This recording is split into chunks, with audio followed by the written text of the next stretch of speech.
ঠিক আছে, তাহলে বিদায় জানালাম। পরের জনকে যুক্ত করি। আরফান, আরফান আপনাকে যুক্ত করা হয়েছে, বলেন। জি আসিফ ভাই, ভালো আছেন? হ্যাঁ, ভালো আছি। আশা করি আপনিও ভালো, বলেন। হ্যাঁ জি ভাই, আমি আসলে খুব ছোট থেকেই সংশয়বাদী ছিলাম। এখন তো আপনার সাথে থাকতে থাকতে মনে করেন যে টোটালি গেছি আর কি।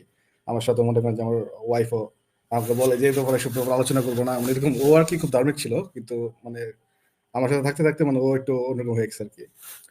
তো আসলে নাউজুবিল্লাহ। নাজুবিল্লাহ, আমি ওকে আসলে বলি যে তুমি তো তাহলে গেছো। ও খুব ধার্মিক আর কি। ধার্মিক থেকে মানে এভাবে যখন কি আমার কিছু কোশ্চেন আমি ওকে, জিজ্ঞেস করি, ও ওগুলো শুনে বা যে কিছু হাদিস আছে বা কোরআনিক আয়াত ওকে বলি, ও আসলে মানে ডাউটের মধ্যে পড়ে গেছে। ধার্মিক থেকে ডাউটের মধ্যে পড়ে গেছে। এবং আজকে রোজা, ও রোজাটাও কে রাখবে কি রাখবে না সন্ধিহান হয়ে গেছে। আমি তো রাখি না, মানে ও মানে একটা সন্ধিহান হয়ে গেছে, কিন্তু ও এগুলো আগে কোনো সময় করে না আর কি। এটা ওর সাথে রিসেন্টলি হয়েছে। তো যার কাছে একটা কোশ্চেন আপনার কাছে ছিল, সেটা হচ্ছে আহ আমি আমার স্বল্প জ্ঞান থেকে যতটুকু আমি জানি আমি এতটুকু বলছি আপনাকে। সেটা হচ্ছে আমি নবী হচ্ছে 40 বছর বয়সে নবুয়ত হয়। তো খাদিজা মৃত্যুর আগে সে নবুয়ত হয়। তো এই সময়টা নবী আসলে তার ওই সময়টা নবীর ক্যারেক্টারটা আসলে কিরকম ছিল, এবং নবীর আমরা যতটুকু হাদিস কোরআন থেকে জানতে পারলাম যে বা জানি যে ওনার তো আসলে ওই যে খুব যে পাবলিক ফিগার হওয়ার মতো তো তেমন কিছু ছিল না। যুদ্ধ বিগ্রহ করে গেছে বা এরকম কিছু করে গেছে। তো পাবলিক ফিগার কিভাবে হয়ে গেল, এবং ওই ওই সময় থেকে এই পর্যন্ত 1400 বছর পার হয়ে গেল, ওনার যে এত বড় একটা মানে ব্র্যান্ড ভ্যালু তৈরি হয়ে গেল, এটার পিছনে আসলে কি মানে কি কাজ করছে আসলে এখানে? আমি কি বুঝতে পারছি কোশ্চেনটা? ভাই, এই প্রশ্ন তো অনেক বড় হয়ে গেছে এখন, মানে বিষয়টা অনেক বড় হয়ে গেছে। আপনি আচ্ছা, আচ্ছা। আরেকটু স্পেসিফাই যদি করে দিতেন, কারণ এত বড় প্রশ্ন, মানে কোনটা আপনি জানতে চান এক্সাক্টলি, যে মানে আমি তার আসলে ব্র্যান্ড বলতে চাচ্ছি ভ্যালুটা যে কিভাবে বাড়লো? জি, জি, উনার ব্র্যান্ড ভ্যালুটা আসলে এইভাবে কেন বাড়লো? কারণ আসলে আমি আমাদের যারা মুসলিম যারা আছে বা মুসলিম ধর্মে যারা বিশ্বাস করে, তাদের কাছে কিন্তু নবী, আল্লাহ এই জিনিসটা আসলে আপনি আসলে আমরা আসলে একটু ফ্র্যাঙ্কলি একটা বন্ধুর সাথে আলোচনা করতে পারি না যে আসলে ব্যাপারটা এরকম। এটা আলোচনা করতে গেলে আমরা মনে হয় এখানে একটা অন্যায় করে ফেলছি বা বিশাল একটা ইয়ে করে ফেলছি। এতটুকু হাই ব্র্যান্ড ভ্যালু তৈরি হয়ে গেল এরকম একজন লোকের, যে আসলে এই ধরনের কাজগুলা করে গেছে, পৃথিবীর মধ্যে মানবতা বিরোধী কাজগুলা করে গেছে। তো উনার এত পাবলিসিটি কিভাবে হয়ে গেল? পাবলিসিটি, এটাকে তো আসলে পাবলিসিটি বলে না। এটাকে যেটা বলে যে, দেখেন, গৌতম বুদ্ধের অনুসারীও তো পৃথিবীতে আছে, তাই না? গৌতম জি, বুদ্ধ জি, তো জি, কখনো অবশ্যই। বইলা যায় নাই যে কেউ যদি আমার সমালোচনা করে, আমার যদি একটা ইসের সমালোচনা করে, ওরে জবাই করে ফেলা, হ্যাঁ? মাইরা ফেলা। জি, এটা জি, তো জি। অন্য কেউ এরকম কথা বইলা যায় নাই। এখন এই মুহাম্মদ এই কামটা করে গেছে। এখন মুহাম্মদ এমন কিছু মানে অনুসারী মুহাম্মদ সেই সময় খুবই অল্প জায়গা দখল-টখল করছে, মারকাট করছে। কিন্তু অবশ্যই। পরবর্তীতে তার যে সাহাবীরা ছিল, সেই সাহাবীদের মধ্যে খুব ভয়ংকর, ভয়ংকর কিছু লোকজন ছিল, যারা এত ভয়ংকর, ভয়ংকর কাজ করছে যে সেগুলা, মানে যেমন ধরেন খালিদ বিন ওয়ালিদ, হ্যাঁ? খালিদ বিন ওয়ালিদের কথাই যদি শুধুমাত্র ধরেন, সেই সময়ে কয়েকটা জায়গায় পাঠাইছিল তাকে মানে করতে, তাদেরকে জোরপূর্বক ইসলাম কবুল করাইতে। হুম? খালিদ বিন ওয়ালিদ সেখানে গিয়ে ৩৫০ লোককে একসাথে বাঁধছে। বাইন্ধা তারা জবাই করে ফেলাইছে। মানে কোন কথাবার্তা না বইলা জবাই করে ফেলছে। হ্যাঁ? মানে এর মাথা ছিল পুরা, মানে সাইকোপ্যাথ। হ্যাঁ? এই খালিদ বিন ওয়ালিদ ছিল সাইকোপ্যাথ। তার কিছু হইতো না। মানে গড়গড় করে কাইটা ফেলতো মানুষকে, গড়গড় করে কাইটা ফেলতো। এমনকি ওমর পর্যন্ত, মুহাম্মদ পর্যন্ত ও এর কাজকর্মে মানে বিরক্ত হয়ে গেছিল যে এত মানুষ মারে কেন সে? এই খালিদ বিন ওয়ালিদ, তারপরে ওমর বিভিন্ন জায়গায় যুদ্ধ করছে, বিভিন্ন জায়গা দখল করছে। ওমরের খিলাফত আমলে বিভিন্ন জায়গা দখল করছে। এখন এই লোকগুলা যখন আ এই ধরনের সঙ্গী সাথী যখন পাইছে, তখন তো একটা, এটা তো একটা দস্যু দলে পরিণত হইছে। একটা মাফিয়া দলে পরিণত হইছে। এবং আপনি দেখবেন যে এই মাফিয়া দলের সিস্টেমও এরকম। আপনি যদি মা মানে ইন্ডিয়াতে থাকেন এবং দাউদ ইব্রাহিমের বিরুদ্ধে কিছু বলেন, দেখবেন কবে আপনারে গুলি করে দিছে। কোন চিপা দিয়ে আপনারে পাট করে মাইরে দিবে। এইটা তো এই ভীতি সৃষ্টি করা, এই আতঙ্ক সৃষ্টি করা, এই আতঙ্ক সৃষ্টি করছে এই নবী মোহাম্মদ। এখন এই যে এই কিছু সঙ্গী সাথী সে জোগাড় করছে, কিছু ডাকাত, সেই অঞ্চলের কিছু খুনি ডাকাত, এই লোকজনদেরকে সে একত্রিত করছে। একত্রিত করে ডাকাত বাহিনী একটা গঠন করছে। ডাকাত বাহিনী গঠন কইরা এমন অবস্থা করছে যে মুহাম্মদের সম্পর্কে সামান্যতম কিছু বললে মাইরা ফেলামু। এইটা তো আমার কাছে ব্র্যান্ড ভ্যালু মনে হইতেছে না। এটা তো আমার কাছে মনে হইতেছে পুরাপুরি একটা মাফিয়া দলের লিডার, যে হচ্ছে সারা, মানে আরবে এবং অন্যান্য অঞ্চলে ভয় এবং ত্রাস সৃষ্টি করছে। ত্রাস সৃষ্টি কইরা মানুষকে ভয়ভীতি দেখায়া, এবং এই পুরা সাম্রাজ্য তো খিলাফত আমলে পুরা সাম্রাজ্য তো চলছে মুহাম্মদের নামে। মুহাম্মদের উপরে যেমন ধরেন খলিফারা যখন একটা আকাম-কুকাম করছে। আকাম-কুকাম কইরা তখন তারা বলছে যে আল্লাহ পাক তাকদিরে এটা লিখা রাখছিল। এগুলার জন্য আল্লাহ পাক আমাদেরকে মনোনীত করছে খলিফা হিসেবে। তারা তো আল্লাহ পাকের এই যে কোরআনকে সামনে রেখা, মুহাম্মদকে সামনে রেখা, আল্লাহকে সামনে রেখা খলিফা হইছে। সমস্ত আকাম-কুকাম তারা খিলাফতের নামে সমস্ত আকাম-কুকাম তারা আল্লাহর নামে চালায় দিছে। আল্লাহর নির্দেশে করছে এটা। এখন এই যে একটা রাষ্ট্র ক্ষমতার সাথে যে এই ধর্মের সম্পর্ক, ইসলাম ধর্মের সম্পর্ক। ইসলাম ধর্মটা করছে কি রাজনৈতিক যত আকাম-কুকাম আছে সেগুলাকে বৈধতা দিছে হচ্ছে গিয়ে ধর্মের নামে। এবং খলিফারাও বুঝতে পারছে যে যদি ধর্মের নামটা সুন্দরভাবে ব্যবহার করা যায় তাইলে আমরা আমাদের শাসনটাকে আপনি একটা হাদিস নিশ্চয়ই জানেন যে খলিফা যদি হাবশী ক্রীতদাসও হয় তাইলেও তার বিরুদ্ধে বিদ্রোহ করা যাবে না। এই হাদিসটা আপনি শুনছেন না? না ভাই আমি শুনি নাই, সমস্যা নেই ভাই, আপনি বলেন। একটা হাদিসে বলা আছে তোমাদের মানে মোহাম্মদ বইলা গেছে যে তোমাদের খলিফা যদি হাবশী ক্রীতদাসও হয় মানে এত মানে মোহাম্মদ নিচু করে বলছে আরকি হাবশী ক্রীতদাস মানে কালো আফ্রিকান আ আ আবিসিনিয়ার ক্রীতদাস আরকি, হ্যাঁ? জি, কালো কালো চামড়ার ক্রীতদাস। মোহাম্মদ বলছে তোমাদের খলিফা যদি কালো রঙের ক্রীতদাসও হয়, যাদের মাথায় চুলগুলা কোঁকড়া, কোঁকড়া এবং গায়ের রং কালো। আ আ এইরকম ক্রীতদাস হইলে মানে তাচ্ছিল্য করে মোহাম্মদ আমরা বলি না সাধারণত কথায় যে আ আ আ ওই শেখ হাসিনার বদলে যদি একটা কুত্তাও নির্বাচনে দাঁড়ায় হুম, আমি হুম, হুম। কুত্তারে ভোট দিমু ভাই, হ্যাঁ? এটা বলে জি, না জি, মানুষ? জি, এই টাইপের মানে একটু তাচ্ছিল্য করে ধরেন শেখ হাসিনাকে তাচ্ছিল্য করে বলতেছে বা কুত্তার কথা বইলা এমনভাবে বলতেছে যে কুত্তাটা খুব খারাপ মানে খুব খারাপ একটা কিছুও যদি তোমাদের নেতা হয়। মোহাম্মদের এই হাদিসে বলা আছে যে তোমাদের যদি একটা হাবশী ক্রীতদাসও যদি তোমাদের খলিফা হয় তাহলে তার বিরুদ্ধেও তোমরা কোনো করতে পারবা না, বিদ্রোহ করতে পারবা না। তাকে মান্য করবা। এখন এই যে এই হাদিসগুলাকে এবং পরবর্তীতে আরো যেই কাজগুলা হইছে যে আবু বকর যেই হাদিসগুলা বলছে যে খলিফা সবসময় হবে কুরাইশ বংশ থেকে। হ্যাঁ? তার মানে হচ্ছে কুরাইশ বংশের একটা একাধিপত্য মানে হয়ে গেছে খিলাফতের উপরে। খিলাফতের প্রধান হইতে হবে কুরাইশ বংশ থেকে। কুরাইশ বংশ মোটামুটি খলিফা হবে। এখন এই যে মানে রাজনৈতিক নেতা কারা হবে এবং খলিফা কারা হবে, খলিফার বিরুদ্ধে বিদ্রোহ করা যাবে না, ধর্ম দিয়ে মানুষকে দমন করে রাখা। এই জিনিসগুলা তারা দেখছে যে খুবই চমৎকারভাবে চলতেছে। খিলাফত খুব যত খিলাফতের মানে একজন শাসক, খিলাফতের খলিফা যত আকাম-কুকামি করুক না কেন, সেগুলা সব আল্লাহর নামে চলে যাইতেছে। সেগুলার বিরুদ্ধে আপনি বিদ্রোহ করতে পারতেছেন না। তো তারা বুঝতে পারছে যে এই ধর্মটাকে যত বেশি মানে কট্টর করা যাবে ধর্মের নাম দিয়ে মানুষকে মানে দমন করাটা সহজ হবে। তখন তারা এই জিনিসটা করছে। রাষ্ট্রীয়ভাবে এই জিনিসটা করছে। রাজনৈতিকভাবে এই জিনিসটা করছে যে মোহাম্মদকে এমন একটা ফিগারে পরিণত করতে হবে।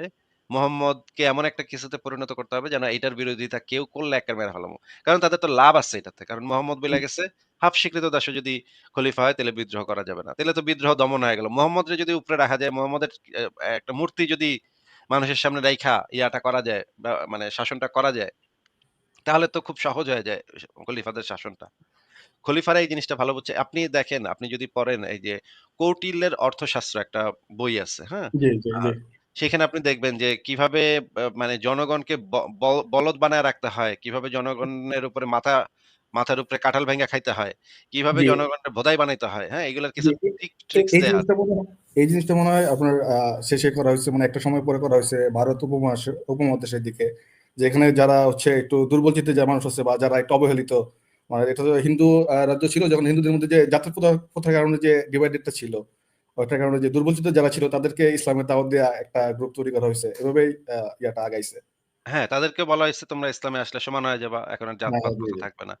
তারপরে আবার দেখেন আপনি যদি ম্যাকিয়াভেলির একটা বই আছে 'প্রিন্স' সেই বইটাও যদি পড়েন সেখানে দেখবেন সেই ম্যাকিয়াভেলি বলছে যে একটা ভালো শাসক মানে হচ্ছে যে ধর্মকে ব্যবহার কইরা মানুষকে কন্ট্রোলের ভিতরে রাখে। ধর্মকে সামনে রাইখা আল্লাহর ভয় দেখায়, ঈশ্বরের ভয় দেখায় মানুষকে দমন করতে পারে। ভালোভাবে দমন করতে পারে। এরা হচ্ছে ভালো শাসক, হ্যাঁ?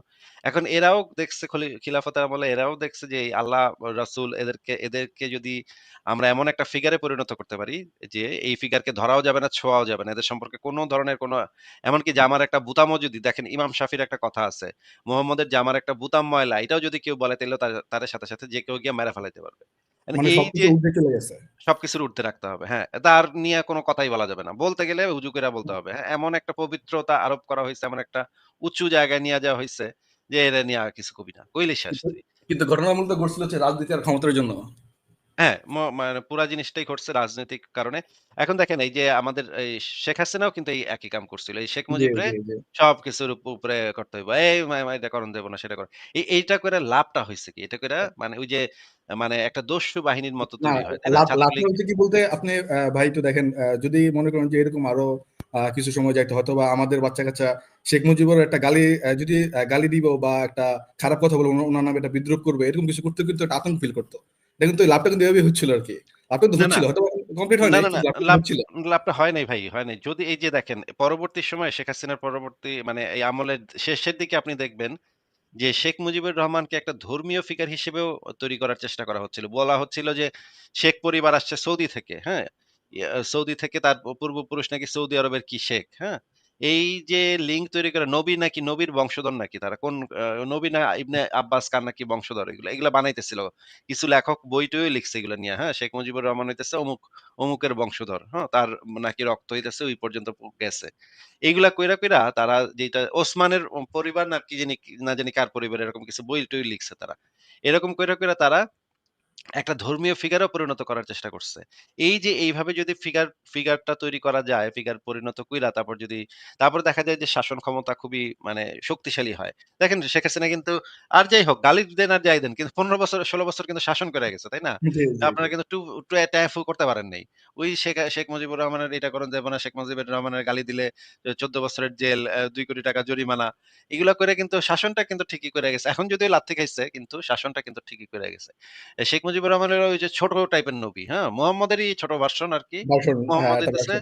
মুহাম্মদ হইতেছে অনেক শক্তিশালী ভার্সন। মুহাম্মদের ছিল অনেক মানে গুন্ডা-পান্ডা, খুনি, ডাকাত। কিন্তু ম ম এই যে শেখ মুজিবের এত গুন্ডা-পান্ডা ছিল না। আর আধুনিক সময়ে এত গুন্ডা-পান্ডা দিয়া এগুলা করাও মুশকিল। কারণ ইন্টারনেটের যুগ। সবকিছু ভাই বাইরে যায়, হ্যাঁ? সবকিছু চইলা আসে টিভিতে, স্ক্রিনে চইলা আসে। ভিডিও করে সবকিছু ছেড়ে দেয় মানুষ। আগের কালে ওইগুলা ভুং-চুং করছে।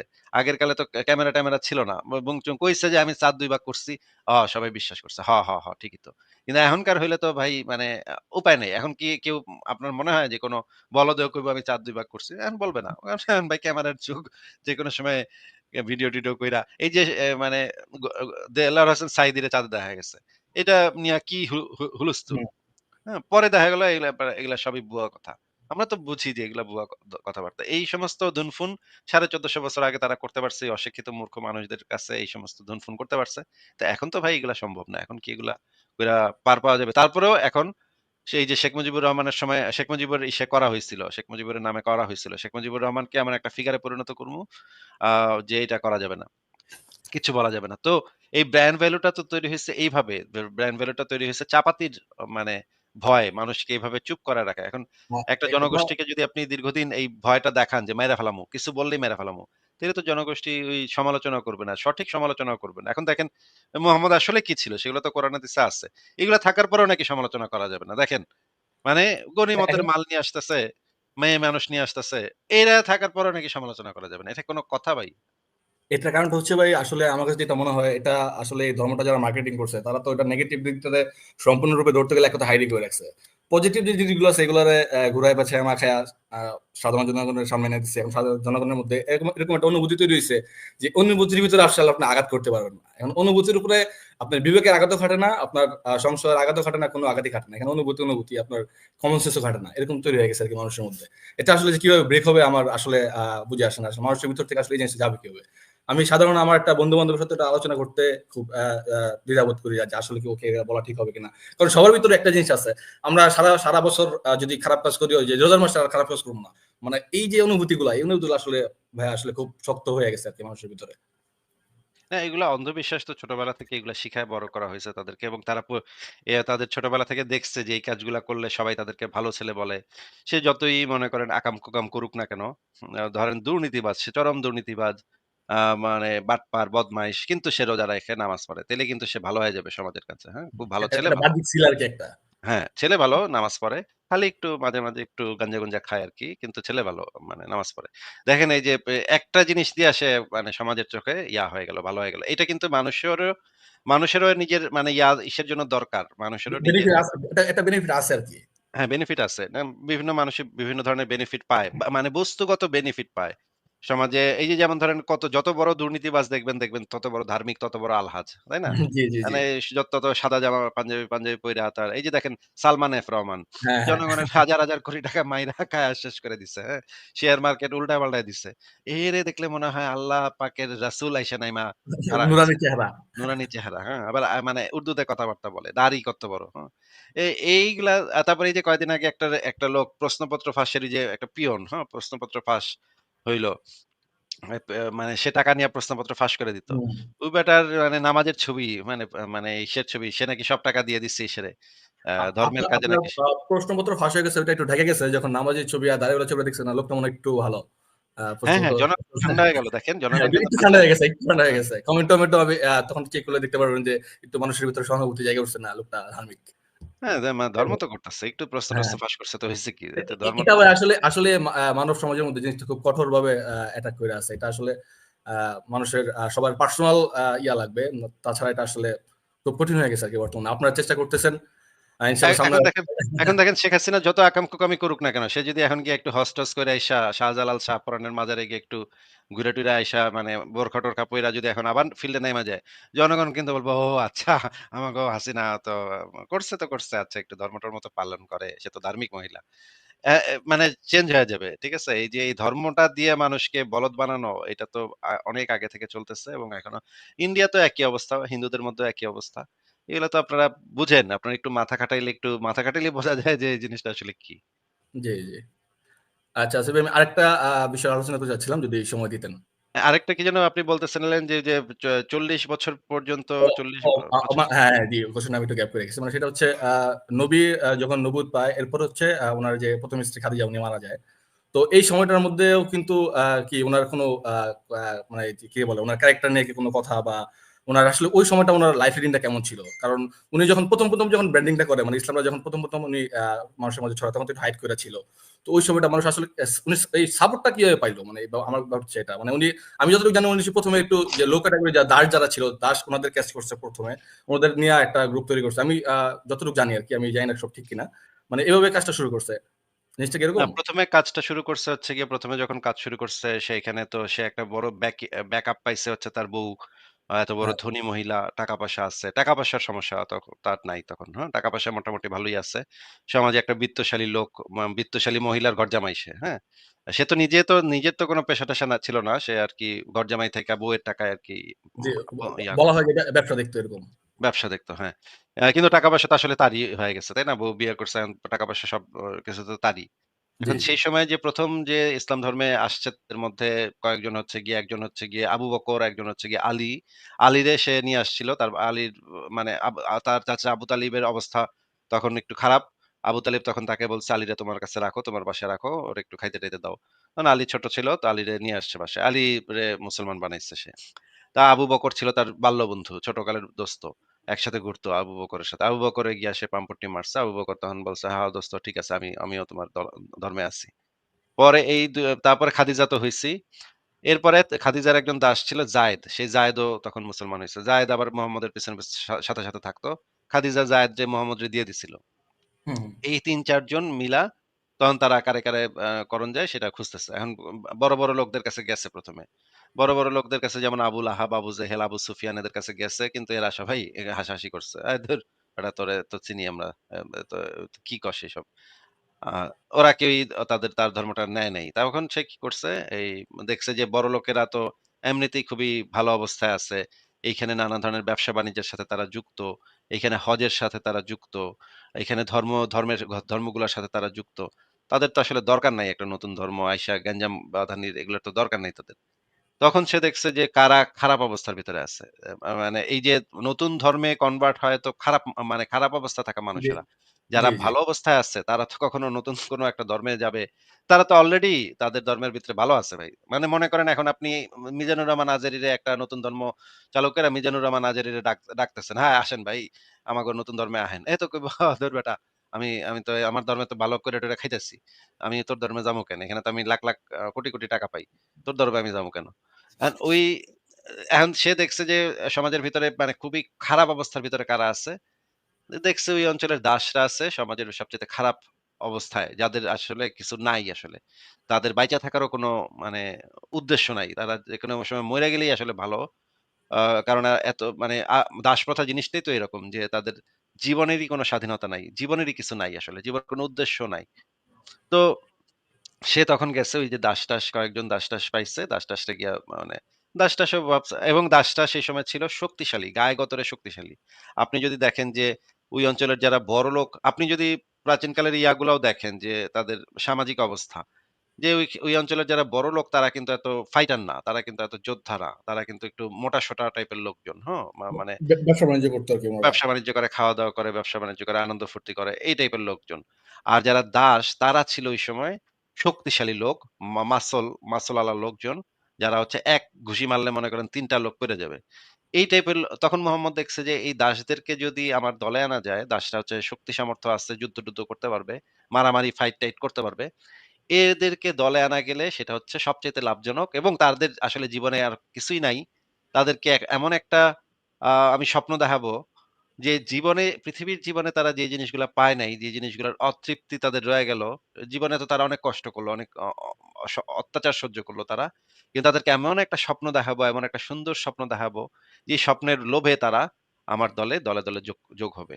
আমার হয়ে তারা জান-প্রাণ দিয়া তারা যুদ্ধ করবে। জান-প্রাণ দিয়া তারা কামড়াকামড়ি, মারামারি, কোপাকুপি করবে। এই জিনিসটা বুইঝা তখন সে ওই অঞ্চলের দাসদেরকে কনভিন্স করা শুরু করলো। দাসদের ভিতরে বেশ কয়েকজন দাসও তার সাথে এসে যুক্ত হইল। ১০-১২ জন হইল আরকি। মানে মোটমাট টোটাল মনে করেন ২০-২৫ জন তার দলে আসছে। তখন সে শুরু করলো, যখন মোটামুটি একটু দাঁড়ায় গেছে, তখন সে শুরু করলো অন্য ধর্মের কটূক্তি, অন্য ধর্মের সমালোচনা। তখন ভাবছিল যে মোটামুটি দাঁড়ায় গেছি, ২০-৫০ জন হয়ে গেছে। এখন অন্য ধর্মের কটূক্তি করা শুরু করি। তখন কটূক্তি শুরু করলো। তখন আরকি ওই অঞ্চলের কুরাইশরা তার উপরে খেপা গেল যে, "এই তুই মানে তুই নতুন ধর্ম করতেছস কর। তোরে তো আমরা কিছু কই নাই এতদিন। কিন্তু তুই আমাগো ধর্মরে গালি দিবি কে? হ্যাঁ? তুই নতুন ধর্ম পালন কর। নতুন ধর্ম দেখ কেরা তোর ধর্মে আসে দেখ তোরা। তুই কর, তোর নতুন ধর্ম কর। কিন্তু আমাদের ধর্মের তুই লাত, মানাত, উজ্জা দেবীর গালিগালাজ করবি কেন? এটা তো করতে পারবি না।" তখন আরকি কুরাইশদের সাথে তার ক্ল্যাশ তৈরি হইল। মারামারি শুরু হইল আরকি। এবং তখন আ মোহাম্মদও তো ছিল সম্ভ্রান্ত পরিবারের। মোহাম্মদের উপরে তো সরাসরি গায়ে হাত দিতে পারে না। এটা সামাজিক একটা ব্যাপার আছে। সামাজিক একটা শৃঙ্খলা আছে। তখন তারা কি করল, কুরাইশরা আবার কি করল, দেখলো যে দাসগুলারে পিটামো। তুই মোহাম্মদ তুই আমাদের মানে দেব-দেবীরে গাইল দিবি। তোর কিছু করতে পারতেছি না। তোর দলে যে দাসগুলা গেছে ওগুলারে ধইরা কেচ্চা চালামু। হ্যাঁ? তখন ওই কুরাইশরা তখন ওই দাসদের উপরে টর্চার শুরু করল। দাসদের পিটানো শুরু করল। প্রত্যেকদিন দাসগুলারে মারত। এরকম অনেকগুলা হাদিসে আপনি পাবেন যে ওই অঞ্চলের যে বেলাল, বিশেষ করে বেলালকে অনেক মারপিট করা হইছে। তারপরে যে একটা মেয়ে ছিল সুমাইয়া না সুরাইয়া যেন, আমার এই মুহূর্তে খেয়াল আসতেছে না। সুরাইয়া বোধহয়। সেই মেয়েটাকেও খুবই অত্যাচার করা হইছে। মানে দাসী ছিল, তাকেও খুবই অত্যাচার করা হইছে। এরকম কয়েকজন দাস-দাসীকে সে সময় কুরাইশরাও খুবই অত্যাচার করছে। হ্যাঁ, বলেন। জি ভাইয়া। আর মাঝখানে একটা হচ্ছে আমরা ওই উমরের একটা কাহিনী শুনতে পাই যে ইসলাম গ্রহণের, যে এটা হয়তো এই সময়ের ঘটনা হয়তোবা, যে উনি আমরা হুজুরের কাছ থেকে বা ওয়াজে যেটা শুনতে পাই, যে আমি হাদিসটা আসলে এভাবে পড়ি নাই, যে ওমর তরবারি নিয়ে দৌড়ে গেছে, মুহাম্মদের কোরআন আয়াত শুনে ওমরের চোখ দিয়ে পানি পড়তে পড়তে ইসলাম গ্রহণ করে চলে আসছে। তো আমার কাছে ব্যক্তিগতভাবে মনে হয় যে ওখানে যাওয়ার পরে কি কোনো ইয়া দিছে নাকি, কোনো রাজ্য ভাগ করে দিছে নাকি, এটা কি কোন ক্ষমতা লোভ হুম। দেখাইছে? না, না, তার খুব আদরের একটা বোন, হুম? তো তার খুব আদরের একটা বোন ইসলাম গ্রহণ করে ফেলাইছে, হ্যাঁ? সে তো মানে তার বোনরেই কোপ দিতে বাইরেছিল। হুম? সে বাইরেছিল তার বোন জামাই ২ টারই মেরে ফেলাবো। এখন সে ওইখানে গিয়া শুনে যে তার বোন ওই যে কোরআন পড়তেছে। আচ্ছা। এটা শুইনা এখন কোরআন শুইনা তার চোখে পানি আসছে নাকি তার বোনের কথা ভাইবা তার চোখে পানি আসছে যে বোনরে মাইরা ফেলামু, বোনরে মারতে আইছি আমি, বোনরে মাইরা ফেলামু। এইটার জন্য পানি আসছে। এইটা তো ভাই আমার পক্ষে বলা সম্ভব না। আমি তো এই জিনিসটা জানি না। তো আমার কাছে যেটা পইড়া মনে হয় কোরআন তো ভাই আমি হাজার বার পড়ছি ভাই। আমার তো কোনদিন চোখে পানি আসে নাই। আমার তো মনে হইছে আরো এই সমস্ত বালছাল কি লিখছে এটার ভিতরে, হ্যাঁ? কোপা মার, হ্যাঁ, খুন কর, ঘৃণা কর। এগুলা এই সমস্ত বালছাল কথাবার্তা লেখা আছে। এগুলা শুনে তো আমার কখনো পানি আসে নাই। এবং আপনি যেকোনো একটা হিন্দুরে শুনান, একজন ইহুদিরে শুনান। আপনি দেখবেন কখনো কারো চোখে পানি আইসা তারা ইয়া করতেছে। এগুলা উদ্ভট কথা। এগুলা সব ধর্মের ভিতরেই আছে। অনেকে বলে গীতা শুইনা নাকি অমুকে চোখে পানি আইসা মানে মানে আবেগপ্রবণ হয়ে গেছে। আরে বেটা গীতার মধ্যে আছে কি যে তোর চোখে পানি আইসা মানুষ মানে গীতা ইয়া করবে। মানে এই যে ইসকন যখন মনে করেন আমেরিকাতে বা বিভিন্ন জায়গাতে ধর্ম প্রচার করে, তখন তারা এই সমস্ত গল্পগুজব ছড়ায় মানুষের কাছে যে গীতার বাণী নাকি পৌঁছে দিচ্ছিল, শ্রীকৃষ্ণের বাণী তখন নাকি এক ইংরেজ নাকি গীতার বাণী শুইনা কানতে, কানতে মানে ফুপায়, ফুপায় কান্না শুরু করছে। ভাই আমি তো বুঝি না ভাই গীতার বাণীর ভিতরে কি আছে ভাই? হ্যাঁ, যে আচ্ছা এরকম ভাই, ফুপায়, ওই ফুপায় কান্না। হাদিসটা ঘটনার মধ্যে কি ওখানে কি নবী মোহাম্মদ উপস্থিত ছিল যখন ওমর তরবারি নিয়ে মারতে গেছিল? না, না আমি বলতেছি একটু শুনে নেন। তখন সে বোনেরে মারতে গেছিল। বোন এবং বোন জামাইরে মারতে গেছিল। তখন ওইখানে সে ওই কোরআনে ওই যে আয়াত শুইনা নাকি কান্নাকাটি শুরু করছে। জি, জি, কান্নাকাটি জি। শুরু করে নাকি মুহাম্মদের কাছে গেছে। মুহাম্মদের কাছে গিয়ে ইসলাম কবুল করছে। এখন ওই সময় মুহাম্মদের ২ মানে একটা শক্তিশালী লোকের দরকার ছিল। অনেকদিন ধরেই সে একটা শক্তিশালী লোক খুঁজতেছিল। সেখানে ২ জন শক্তিশালী লোক ছিল। এক হচ্ছে গিয়ে আবুল আহাব, আরেকজন হচ্ছে ওমর। এই ২ জন ছিল ওই অঞ্চলের সবচেয়ে খুবই ক্ষমতাবান, শক্তিশালী এবং আ বদমেজাজি টাইপের লোক। তখন মানে একজন তাকে বলছিল যে, "এই ২ জনের ভিতরে একজন যদি ইসলাম ধর্মে আসে, তাইলে কিন্তু খুব ভালো হইতো।" এখন মোহাম্মদ মনে, মনে কামনা করতেছিল এই ২ জনের ভিতরে একজন যদি ইসলাম ধর্মটা গ্রহণ করত, তাইলে কত ভালো হইতো। পরে যখন ওমর যখন এই তার বোনের বোনও এটা করছে, বোনও এটা গ্রহণ করছে, এটা যখন শুনছে, আ আচ্ছা ভাই আমার একটা একটু দরজায় কে যেন আসছে। আমি একটু জি, জি, জি। দেখে আসি ভাই, হ্যাঁ? হ্যালো আরফান আপনি কি শুনতে পাচ্ছেন? জি, আসিফ ভাই, আমি লাইনে আছি। আচ্ছা সরি আমার ছেলে তার বন্ধু-বান্ধব নিয়ে চলে আসছে। পোলাপান চিল্লাপাল্লা করতেছে। আচ্ছা, আচ্ছা ঠিক ভাই, আছে? সমস্যা নেই। জি ভাই। কি বলতেছিলাম আমি আসলে ভুলে গেছি। আপনি জি, যদি জি, ওমর কিভাবে হচ্ছে ইসলাম ধর্মে আসলো এটা বলছিলেন।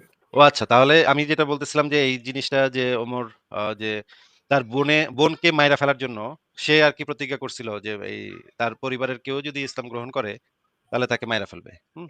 এইজন্য মারার জন্য সে তার বোন জামাইকে মারার জন্যই আসতেছিল। পরে যখন সে দেখতে পায় যে আসলেই তার বোন ইসলাম গ্রহণ করছে তখন তো বোনকে তার মাইরা ফেলতে হবে। এইটা এই কান্নাটা কেন কানছে সেই জিনিসটা তো আমি আসলে এখন বলতে পারব না। কিন্তু আমার কাছে যেটা মনে হয় সে হয়তো তার বোনকে মারতে চায় নাই। এইজন্য সে আচ্ছা। এটা ঠিক করছে যে বোনকে মারার থেকে তো ইসলামে চলে যাওয়াই ভালো। ইসলামেই তাইলে যাই। এই সিদ্ধান্তটা সে নিছে। আবার এখানে হয়তো ইন্টারনাল কোনো চুক্তিও থাকতে পারে যে ক্ষমতার কোনো লোক-টোক পাওয়ার একটা মন্ত্রীর পদ দিয়ে দিলাম, এরকম কিছু থাকতে পারে। হ্যাঁ, এরকমও হইতে পারে। আচ্ছা, আচ্ছা।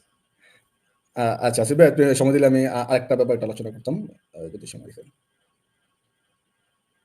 হ্যাঁ, হ্যাঁ বলেন।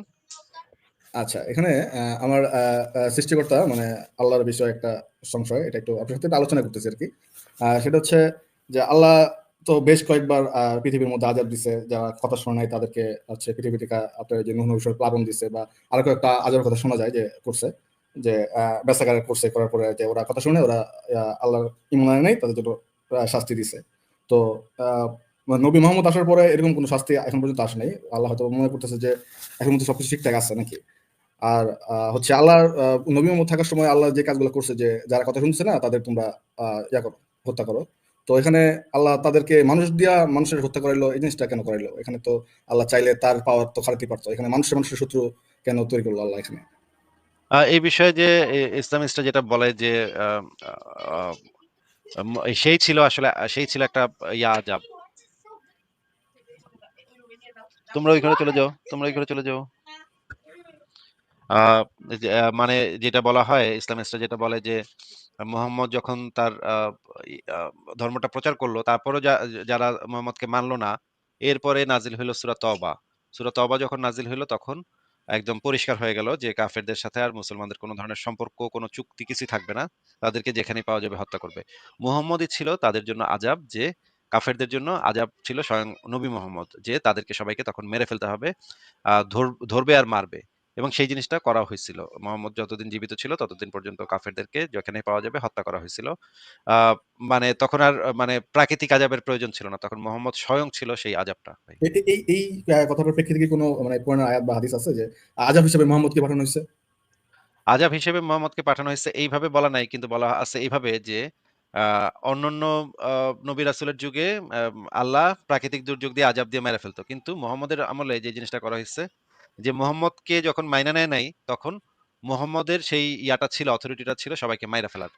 এইভাবে বলা হয়েছে যে মুহাম্মদের ওই মানে হত্যাকাণ্ডগুলাই হচ্ছে গিয়ে আল্লাহ পাকের পক্ষ থেকে আযাব হিসেবে হবে। এইটা এই মুহূর্তে আমি দেখাতে পারব না কিন্তু আমাকে সময় দিলে আমি খুঁজে বের করে দেখাতে পারব। জি, জি, কিছু অবশ্যই আপনার কিছু আপনার ইসলামিস্ট কিছু জি। ইসলামিস্ট লেখক এইভাবেই ব্যাখ্যা করে জিনিসটাকে মুহাম্মদের পরবর্তী জীবনে মুহাম্মদ নিজেই স্বয়ং ছিল সেই আযাব আল্লাহ পাকের পক্ষ থেকে।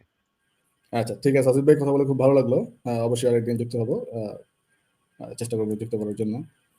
ঠিক আছে ভাই, ভালো থাকেন তাহলে। আপনাদের জন্য শুভকামনা রইলো। ভালো থাকেন তাহলে। ওকে ভাই, ধন্যবাদ। ভালো থাকবেন। আচ্ছা। পরের জনকে যুক্ত করে